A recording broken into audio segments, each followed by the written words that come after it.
Hey everybody, welcome back. Now in this section of the course, we're going to look at autoresponders and setting up an autoresponder account.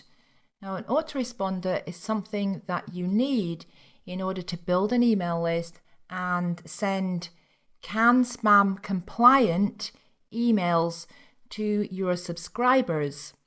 You cannot build a list and send emails to multiple people, so to hundreds or thousands of people, without an autoresponder account.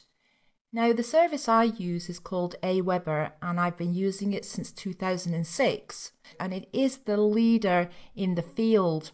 So, for the majority of this section of the course, we are going to be looking at Aweber, how to set it up and how to use it. But I am also going to show you an alternative which is free, because Aweber is not free. There is a free 30-day trial, and then after that, it's $19.95 a month. So in another lecture here in this section, I'm going to show you a free alternative, which is also a very good service, and it's free for the first 2,000 subscribers. So if you are on a tight budget, so if funds are tight, you may want to start with that one. Alright, so if you're going to go with Aweber, which means that you can follow along with everything I'm doing here and I can show you how to set everything up correctly, then go along to aweber.com and just click on free trial to set up your account.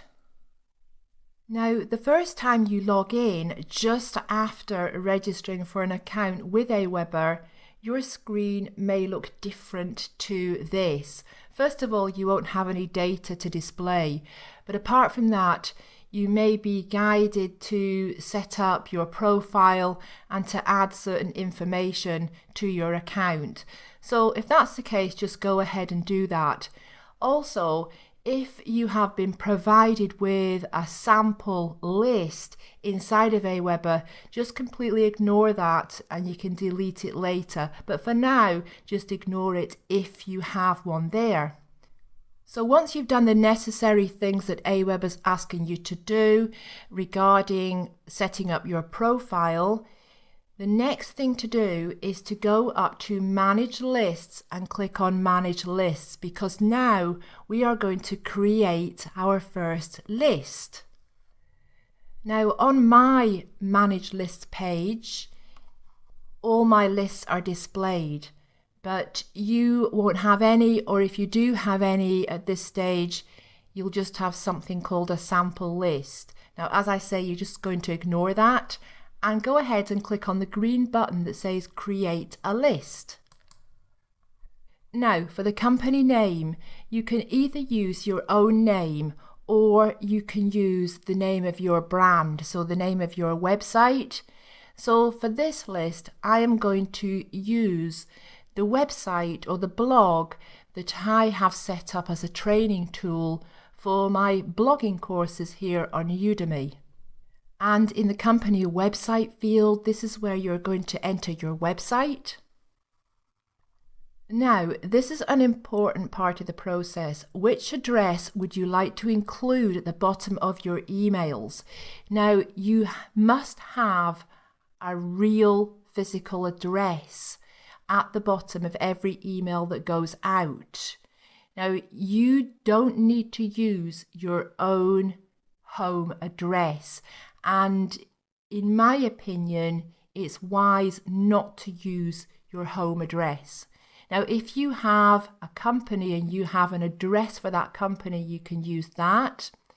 Now, if not, I recommend that you get an address to use here.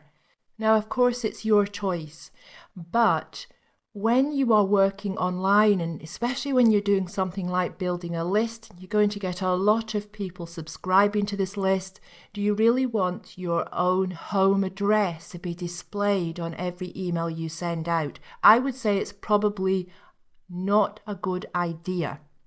So if you look at the PDF that goes along with this lecture, I've listed a couple of services that will provide you for a few dollars a month with a real address, because you can't just make up an address, okay? It's got to be a real address.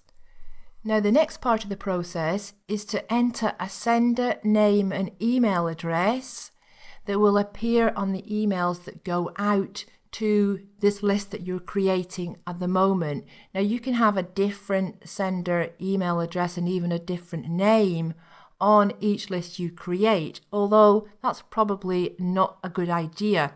The best thing to do in here for the sender name is to use either your own name or the name of your website. It really depends on whether you're branding yourself or whether you're branding the name of your website. Now in this case, for this list, I'm not branding myself, so I'm going to enter the name of my website as the sender name.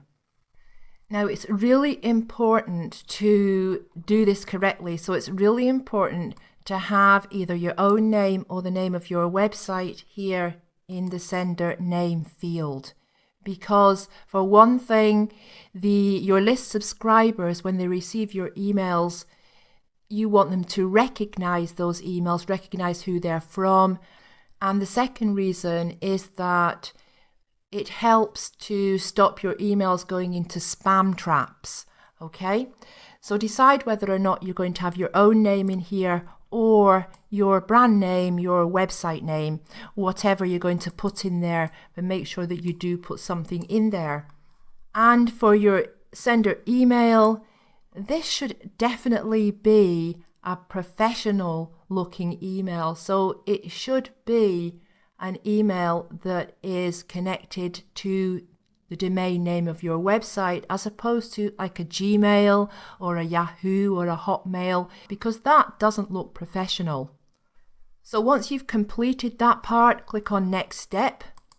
Now the list name, this is more for your own reference than anything else, because when you have a lot of lists, you want to be able to identify each list quickly. Now the list description is different. This is not for your reference, this is for your subscribers, because they will see this description.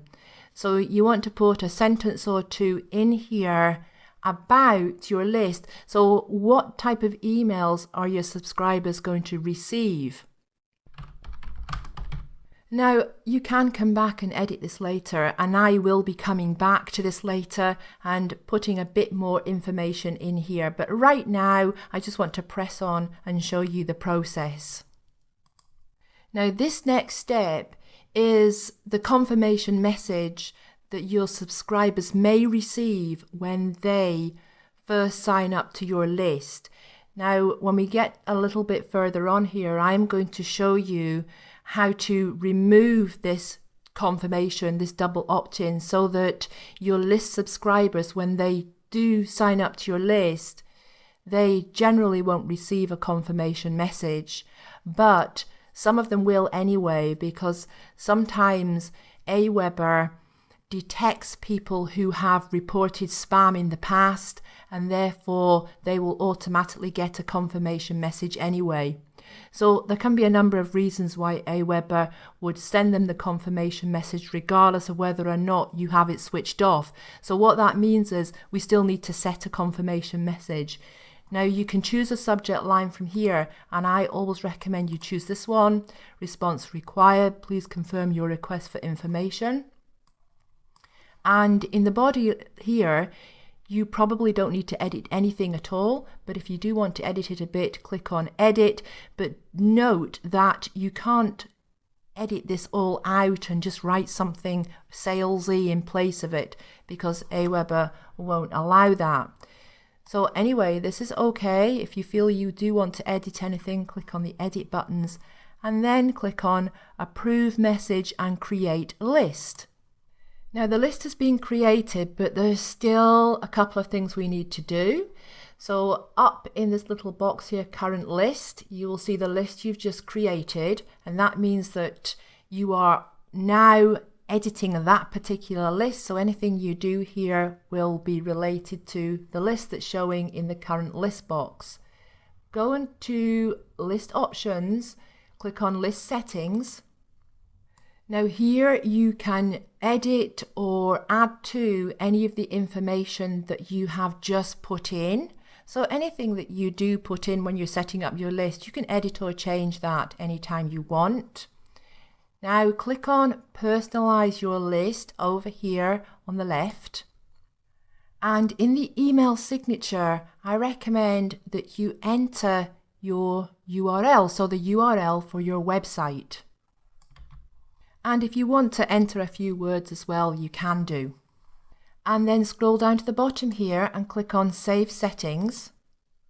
Next, click on Confirmed Opt-in over here in the left-hand side menu. Scroll down.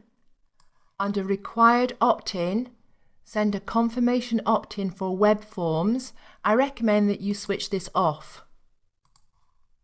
And we spoke about this a moment ago. What this means is that when somebody subscribes to your list from your website, so they enter their name and email address on a form on your website and click submit, they won't need to confirm their opt-in, so they won't get that confirmation opt-in email, because when you have it set up like that so that all subscribers are getting this confirmation opt-in email, you will get less than half of the subscribers that you would get if you don't have the confirmation opt-in email going out.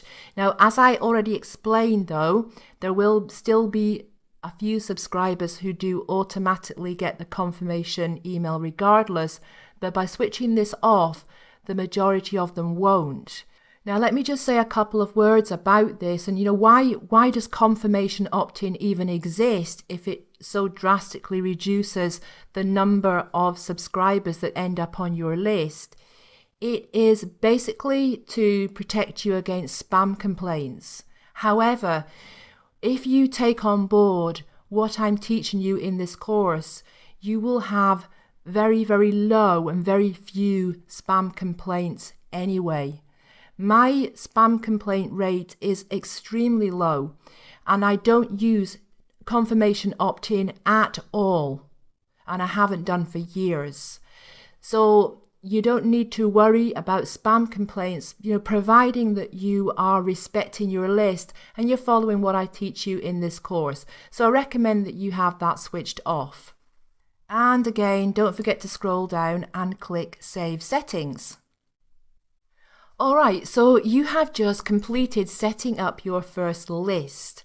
Now we need to do some more work because we need to create some forms that are going to go on our website or our blog, and we also need to enter some automatic email messages that are going to go out to our subscribers when they sign up to our list. So I'll see you in the next lecture.